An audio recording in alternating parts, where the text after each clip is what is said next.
You always seem to fail.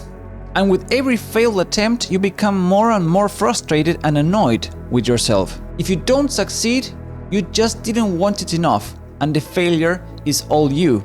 But change is actually hard. And as with most things in life, understanding why makes things easier. Imagine your brain as a lush and dense jungle. Moving through it, say to make a decision to do something, is like moving through an actual jungle. It's hard and it costs energy. If you are like most people, there is a gap between the person you are and the person you wish to be. There are little things you think you should do and big things you ought to achieve. From working out regularly, eating healthily, learning a language, working on your novel, reading more, or simply actually doing your hobby instead of browsing social media. But it sometimes feels that to achieve your goals, you have to become a different person. Someone who is consistent, puts in more effort, has discipline and willpower. Maybe you've tried your hardest to be like that, and it worked for a while, until you find yourself slipping back into your old ways. Your brain hates expending energy, so it came up with a trick. All your actions and behaviors leave paths in the jungle of your brain. As you start doing something, you trample down some plants and make rough, improvised trails through the undergrowth. The more often you do the thing, the more pronounced the trail becomes. Over time, it turns into a path that is easier to tread, so you take it more often and it turns into a street. As you repeat doing the thing over and over for years, the street turns into a highway. Traversing it becomes effortless, familiar, and comfortable. The more pronounced your brain highway are, the more you get used to their comfort. So we continue to use them, which means we tend to do what we've always done. This is why change is hard, especially as an adult, when your jungle is crisscrossed by lots of established streets and highways. To understand how those highways are built, we need to distinguish between two things: routines and habits. The things you do. A routine is a sequence of actions that you carry out the same way every time because they've worked out well for you. For example, you get the same ingredients for your favorite dish and cook them in certain order because you like the taste of the result.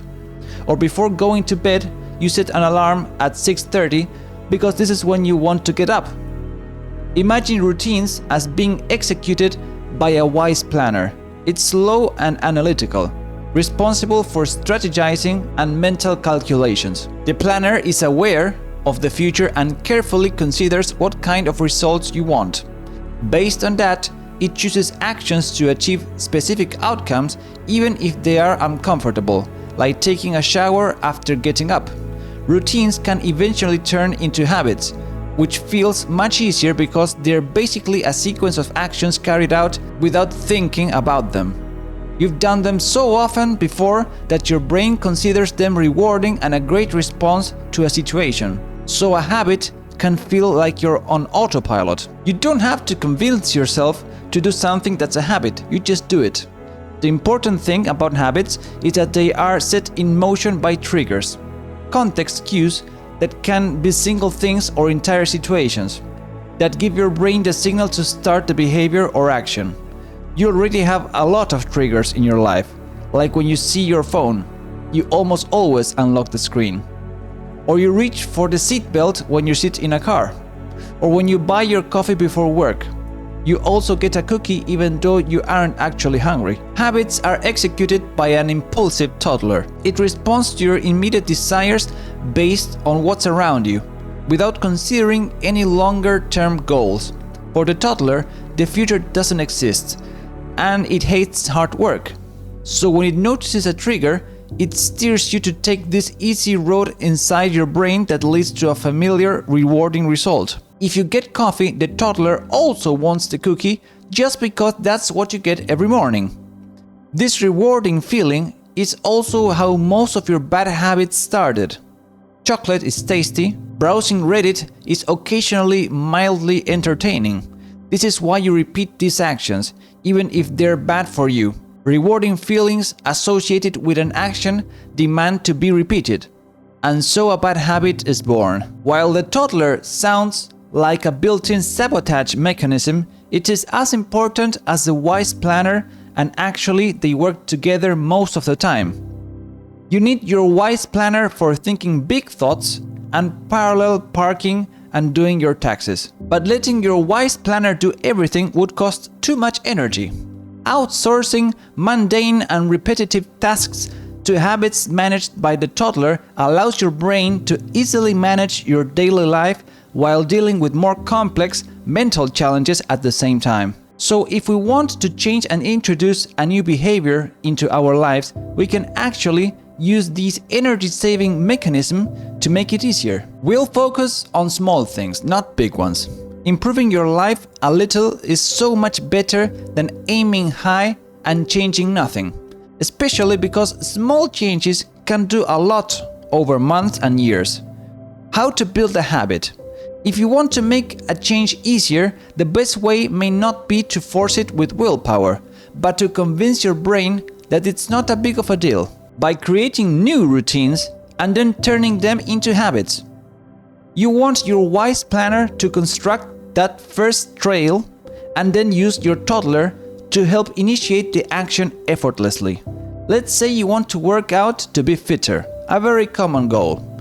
The first thing to do is to break down this pretty vague goal into clear, separate actions, because the idea is to make the action itself as easy as a threshold as possible. So small it's manageable, and so specific that you don't have to think about it a lot. For example, a tangible, controllable action might be doing 10 squats every morning. So you can start by trying to create a routine, but already include clear triggers that the toddler can pick up later.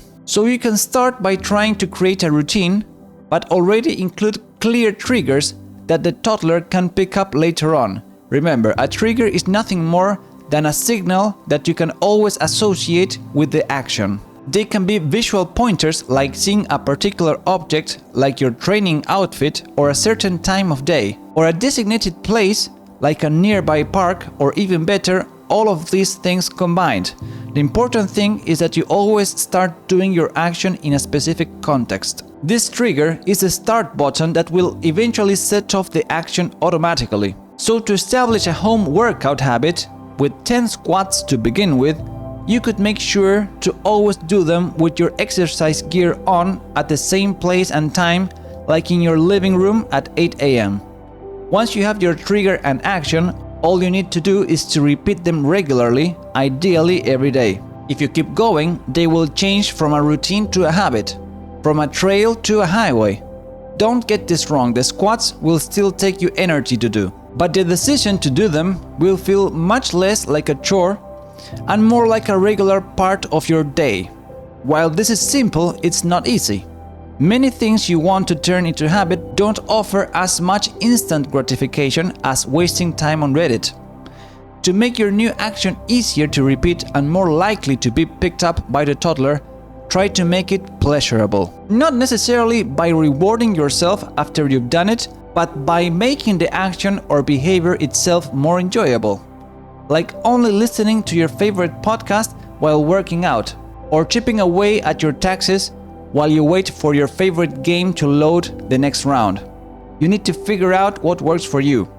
In principle, that's it. Frustratingly simple, like most things you can do to make your life better.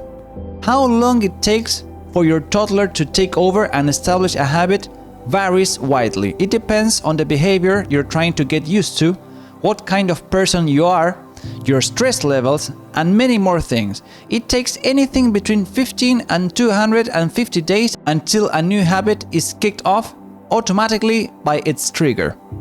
You won't know how long it will take for you. Starting is the easy part, especially in the first week or two. Continuing to do it every day is the hard part, but it does get easier as you keep going. There are no silver bullets for change, but the science of habits is a reminder that it is possible no matter how old or young you are. Even if you only end up doing a little more good stuff or a few new things, that's still a success. Being a little bit more healthy or knowledgeable is a million times better than being unhappy about a thing and changing nothing. Have a nice day, my friend.